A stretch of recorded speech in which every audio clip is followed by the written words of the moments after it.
Hi, my name's Ann Newis and this is my wife Ann. Hello. While we were on the MINIac Estates last week up in Keystone, we were just about to leave Keystone and we noticed that there was an emoji that had been put on the side of our car. Yeah. And we had no idea why it was there. Here's the emoji. There you go. Emoji. And it wasn't until we got back to Dallas that we saw our Mini Cooper posted on the MINIac Estates Facebook page and found out that a gentleman by the name of Zach had put this emoji on our car. And stupid us, we hadn't thought to actually look behind the emoji, but when we took it off, there are instructions. Basically, Mr. Zach, who put this on our Mini Cooper, wanted to interview us and find out all about us and our Mini Cooper and MINIac Estates and things like that. So, Start our story. we'll start our story. So, before we get inside, let's take a quick spin around the car and see what attracted Zach's attention. Here we go.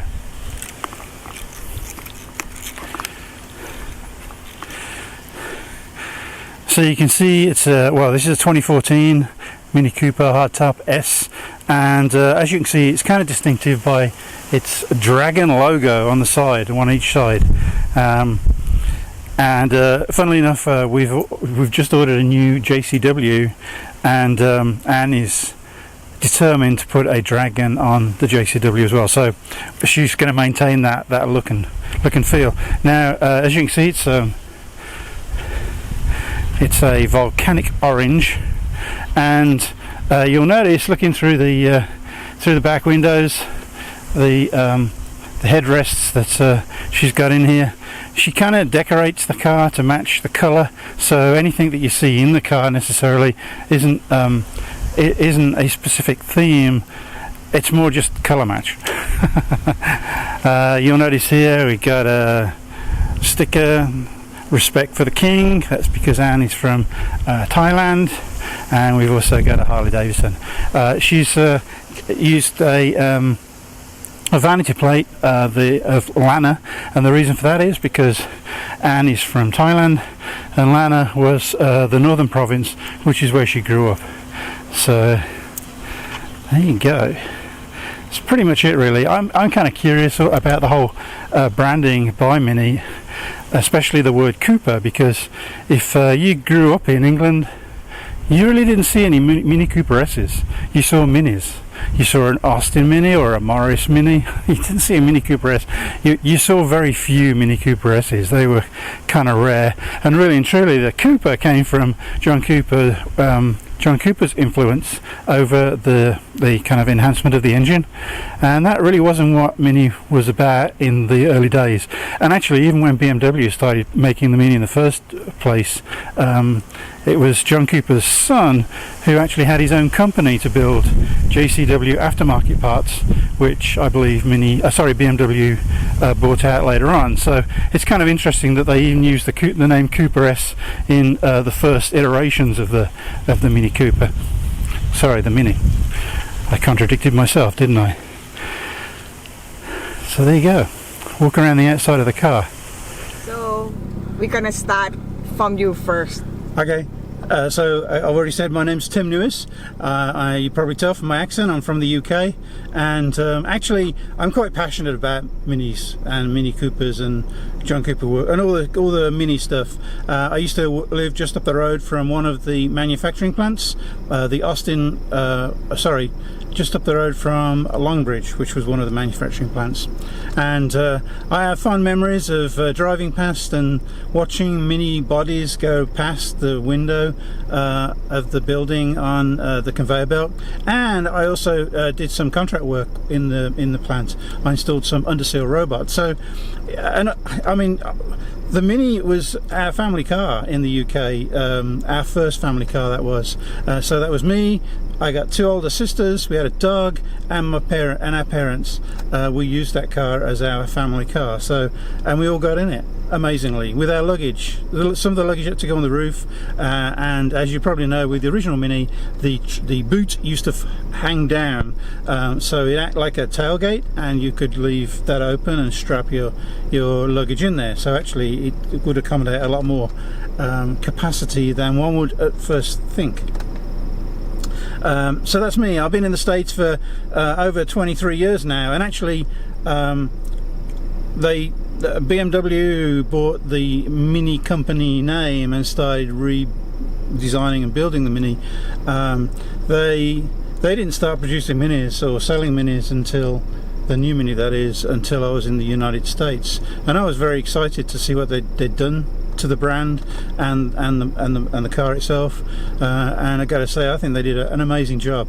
It's a new Mini, right? It's a modern Mini. It's got all the modern appliances, accessories and controls and things like that, so it's not an original Mini, but it's certainly they did a great job of maintaining a lot of the Mini characteristics. I think they kept the character of the Mini.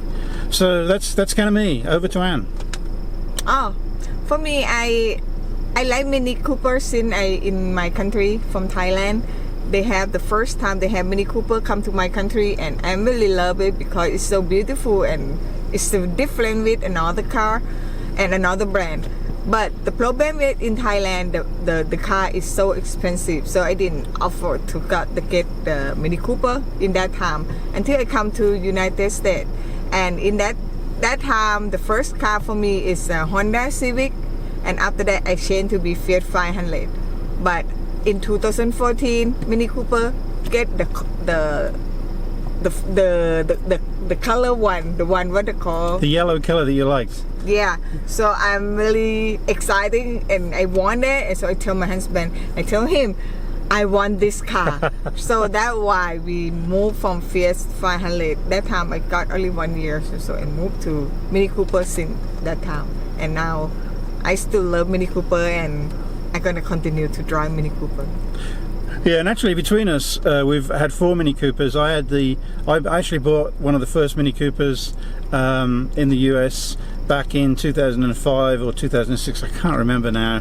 And since then I've owned 2 John Cooper Works Clubmans, which I thought were just great. And then Anne, she decided when she knew she could buy this volcanic orange, which she loved the colour, that was the reason why she then decided to get a Mini. And we had 2 Minis at one point, and we kind of decided maybe we don't need 2 Minis. In some ways I was kind of sad to see my Clubman go. It was an amazing car. I just couldn't believe what I could get in that. Actually, on one occasion I got a queen size bed frame inside that car, and people don't believe that I did that, but I did it twice. So yeah, it did work. It was wrapped around me, you know. And also we put a fish pond in our last house, and yeah, it was a preformed fish pond, and we carried that on the roof of our Mini Clubman. So anyway, now we have a 2014 2-door hardtop, and Anne has recently ordered JCW Mini Cooper 2019 from the factory. This car that we're in right now came from the factory as well. She ordered. Yeah, she ordered it and put it together the way stuff. she. Yeah, I want the some I don't want. I don't get it. I don't choose this, and everything is perfect for me. But if you ask why I change again, because the new one Mini Cooper is a 2019. They have a lot more. It's amazing me when I go to see in the showroom, and it's a lot of things. It's just wow, that's what I needed. The time to change again. So that's why I changed to be JCW. Actually, I want GP, but they don't have it yet. So I'm quite jealous because I'd really like another JCW.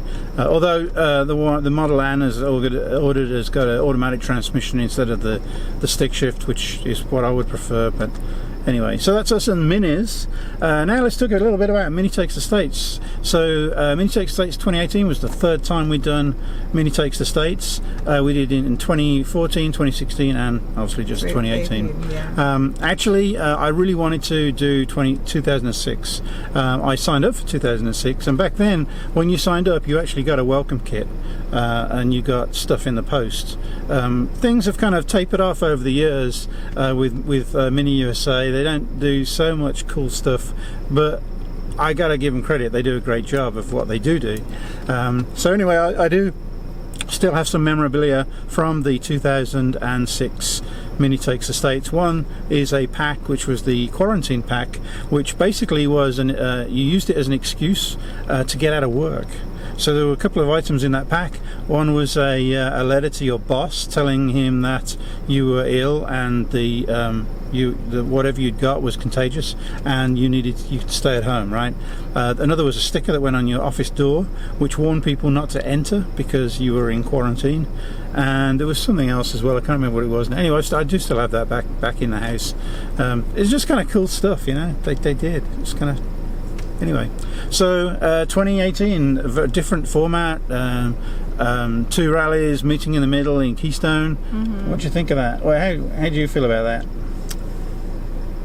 A little bit disappointed about the dinner time, because the script or the dinner time in everywhere is make me just feel look like we've been alone for a whole day. We just meet together just in the morning, and after that you be your own. So it just seems a little bit far. It's not same from 2016. I think 2016 for me, I think is more fun. Yeah. Yeah, I got to say, I like the fact that before they had events in the evening. I felt that it brought people together better. I mean, I know there were events that were organised either by dealers or local clubs. You know, and the dealers and the local clubs, they were involved before with the previous format. I can only assume that Mini decided to go the direction they did and have something bigger at the end of the rally. But my personal feeling is that although Keystone was an amazing place to be, it was really cool to see all those minis in the mountain, and it was so much fun driving around Keystone, and you'd see minis going in all sorts of directions, mainly because people seem to be doing their own thing. And to me, that wasn't the idea. I don't know what the idea was, but I would have thought that bringing people together and staying together for the whole day and doing activities would have been the goal, but I don't, who knows. So a great destination, but I really prefer the across the country now. Coast to coast, we've never done that. In 2014 we joined in Austin and we followed the rally through Dallas up to Memphis, and then we had to go home. We got a limited amount of time we could have off work. Then in 2016 we drove up to Wyoming and followed the route all the way down to Palm Springs, California. Yeah. To the racetrack, and that was very cool. I mean, that last day in Palm Springs was very cool. If we hadn't got to get moving because we'd pre-booked a hotel that night, we would have hung around to do a bit of the track driving, I think, in a hot car. So I don't know, who knows. Let's see what happens in 2 years' time. Perhaps 2020 is will be a good number for a year for them to go back to that epic coast to coast rally. What can I say? I still think, you know, we'll always do Mini Takes the States, whatever format it is. Maybe the amount of participation we take, if they do something similar to this year, where they expect you to do your own thing, I suspect we will get the route. We will join the rise and rallies in the morning, but I think we'll plan our own routes. Yeah. I wasn't that impressed with the stop-offs that they organised. I forget what they're called now. The interesting places you're supposed to stop one a day. I wasn't very impressed with what they came up with. I really don't feel that Mini USA employed local knowledge to build those rallies, build those routes. I think we could do a better job, as long as we've got enough time, as long as they tell us what the route is in time, or the major cities are. So anyway, don't want to go waffle on too much about it, but that's kind of our feeling about Mini Takes the States. And our story about that. Yeah. So who know, maybe see each other again on 2020. Bye. Bye now.